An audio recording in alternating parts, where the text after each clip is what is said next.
We haven't had much of a fall, so when the weather goes from 80 to 50, it's a little busy.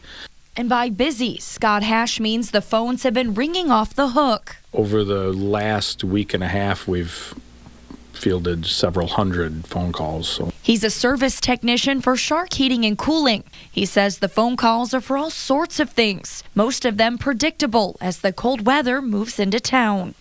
Requests for standard maintenance, everything works. A great number of phone calls that the furnace just doesn't work, and we service everything from hot water boilers to fuel oil to natural gas and just about every type of heating equipment, so we get a lot of those calls. Temperatures are expected to be in the 20s tonight, and many will be turning their furnaces on if they haven't already. Scott says there's a few things to keep in mind before you turn it on, like making sure you're up to date on routine maintenance, and if it doesn't work at all. If you turn the thermostat up and it doesn't work, at that point, you really have to evaluate your own abilities, and the simple things to check are air filters and thermostat batteries if you have a digital thermostat. Scott says if you have trouble with your furnace, it's best to leave it to the professionals.